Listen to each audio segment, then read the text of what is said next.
Halo semuanya, nama saya Noviana Patricia dari kelas 12 MIPA 1 SMA Negeri 1 Bengkayang. Di video kali ini saya akan membahas materi fisika mengenai teknologi digital. Baiklah, kita masuk pada subbab yang pertama, yaitu mengenai teknologi digital. Yang pertama yaitu pengertian teknologi. Menurut Kamus Besar Bahasa Indonesia atau KBBI, teknologi adalah segala sarana untuk menyediakan barang-barang yang diperlukan bagi kelangsungan hidup manusia. Teknologi dapat diartikan sebagai keseluruhan sarana untuk menyediakan barang-barang yang diperlukan bagi kelangsungan dan kenyamanan hidup manusia. Teknologi telah memengaruhi masyarakat dan sekelilingnya dalam banyak cara. Di banyak kelompok masyarakat, teknologi telah membantu memperbaiki ekonomi, yaitu termasuk ekonomi global masa kini, dan telah memungkinkan bertambahnya kaum senggang. Banyak proses teknologi menghasilkan produk sampingan yang tidak dikehendaki yang disebut pencemar dan menguras sumber daya alam, merugikan dan merusak bumi dan lingkungannya. Berbagai macam penerapan teknologi telah memengaruhi nilai suatu masyarakat, dan teknologi baru sering kali mencuatkan pertanyaan-pertanyaan etika baru. Sebagai contoh, meluasnya gagasan tentang efisiensi dalam konteks produktivitas manusia, suatu istilah yang pada awalnya hanya menyangkut permesinan. Yang kedua yaitu pengertian teknologi. Definisi teknologi adalah sinyal atau data yang dinyatakan ke dalam rangkaian angka 0 dan juga 1, dan pada umumnya diwakili oleh nilai kuantitas fisik, contohnya tegangan atau disebut polarisasi magnetik. Digital menggambarkan teknologi elektronik yang menghasilkan, menyimpan, dan memproses data dalam dua kondisi yaitu positif dan non-positif. Dinyatakan positif atau diwakili oleh angka 1 dan non-positif dengan angka 0. Dengan demikian, data yang dikirim atau disimpan dengan teknologi digital dinyatakan sebagai string 0 dan 1. Masing-masing digit status ini disebut sebagai bit, atau serangkaian bit yang dapat ditangani secara individual oleh komputer sebagai grup adalah bit.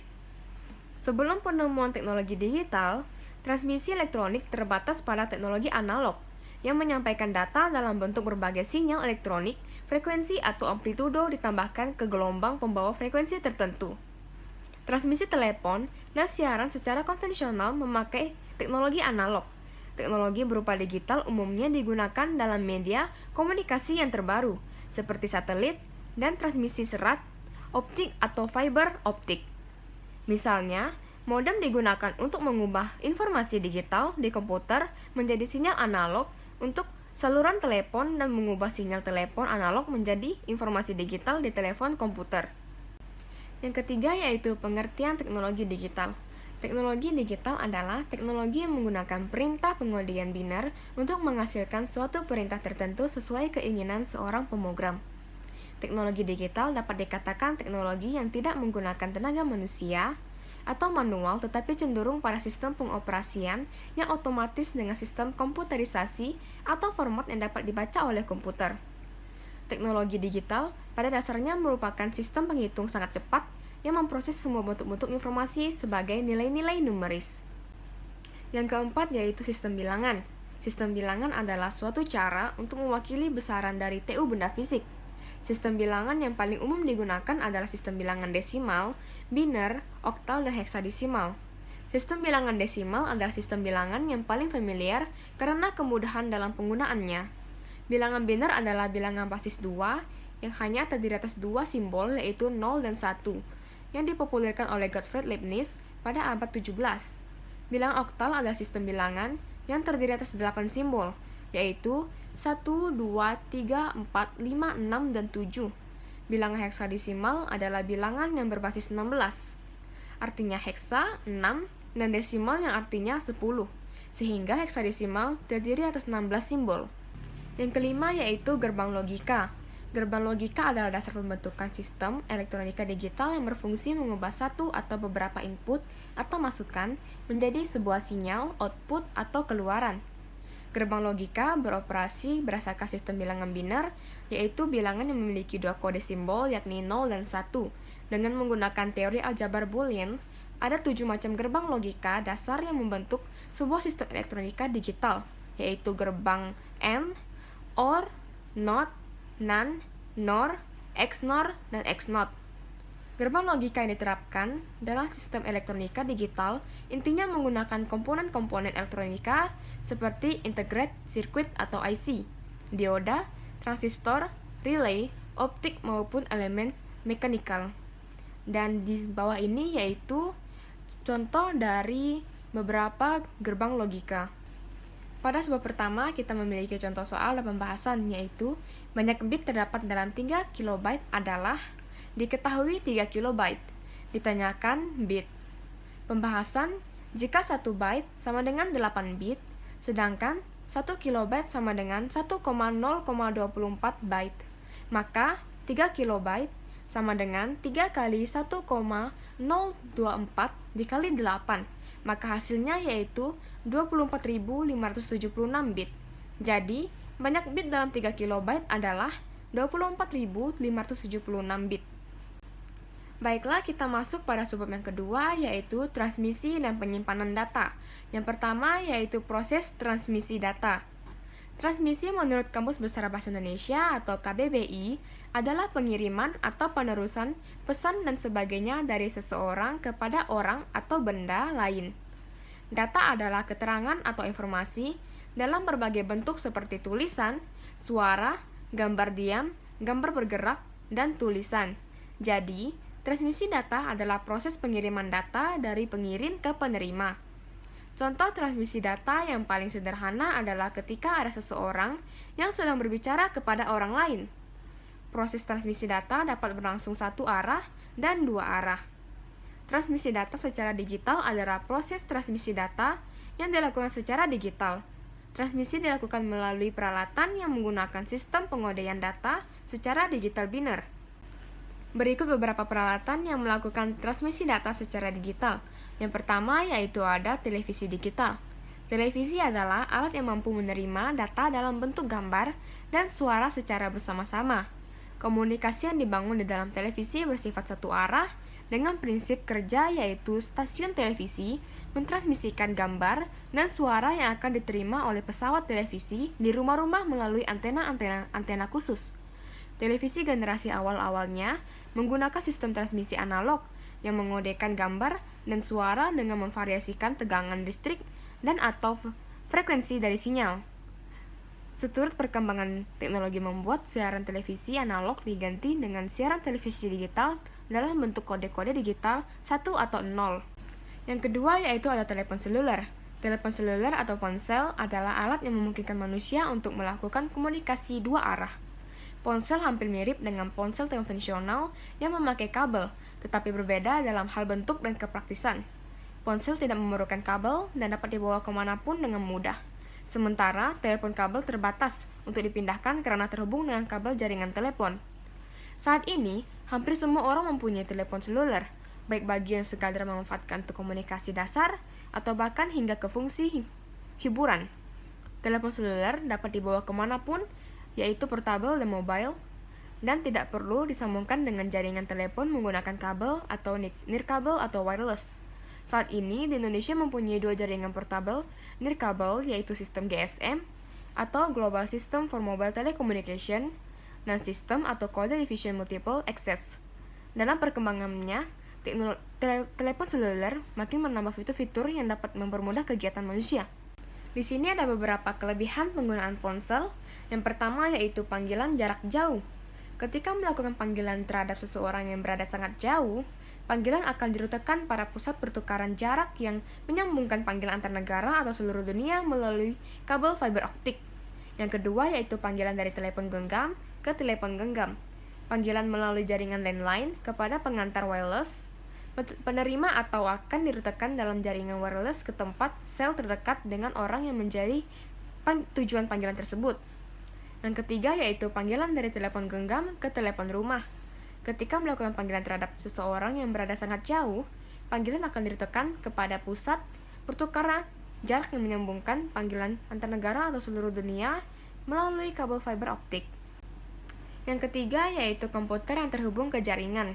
Komputer adalah sekumpulan alat elektronik yang saling bekerja sama, menerima data atau input, mengolah data atau proses, dan memberikan informasi atau output, serta terkoordinasi di bawah kontrol program yang tersimpan di memorinya.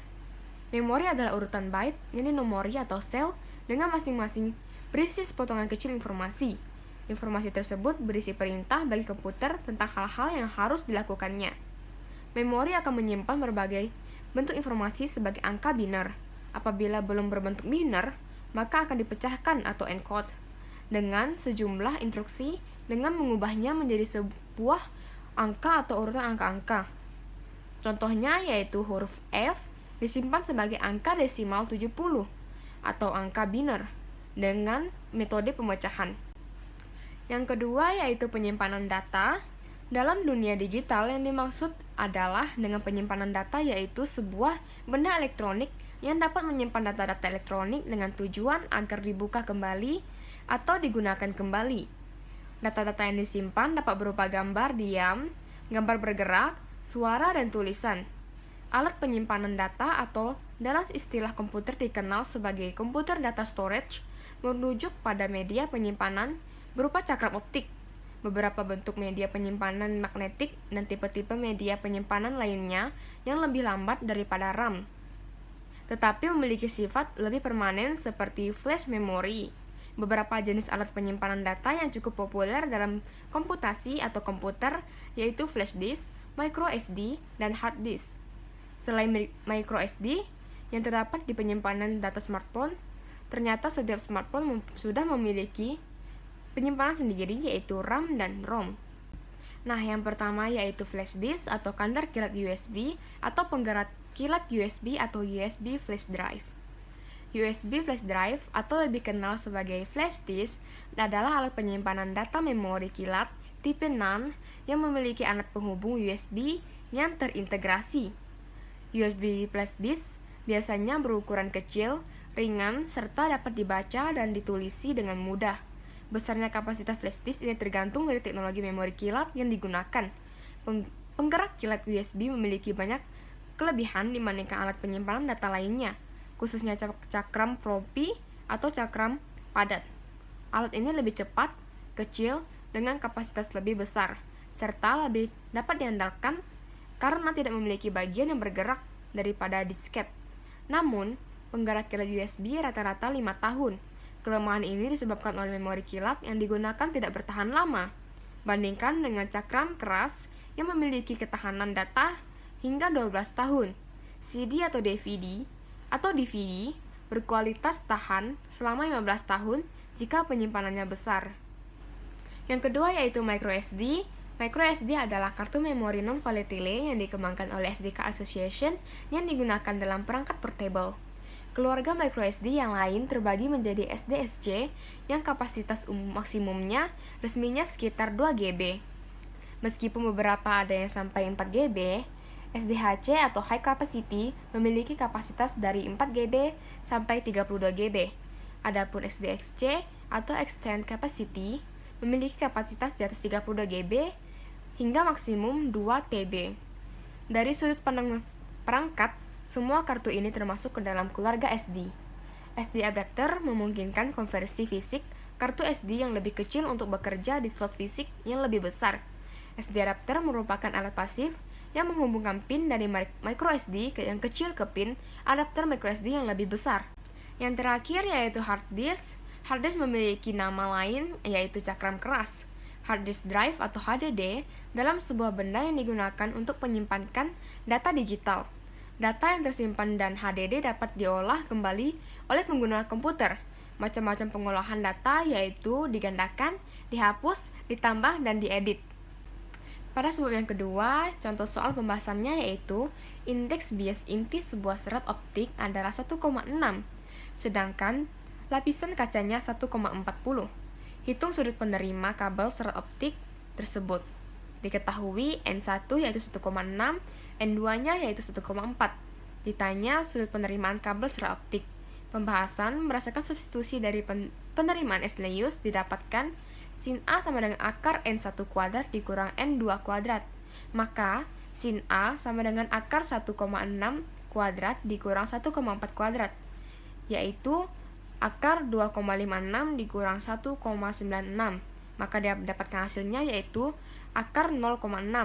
Sin A sama dengan 0,77 A sama dengan sin pangkat min 1 dikali 0,77. A sama dengan 50 derajat. Jadi, sudut penerimaan kabel secara optik tersebut adalah 50 derajat. Baiklah, demikian pembahasan materi fisika mengenai teknologi digital. Jika ada kesalahan, saya mohon maaf. Sekian dan terima kasih.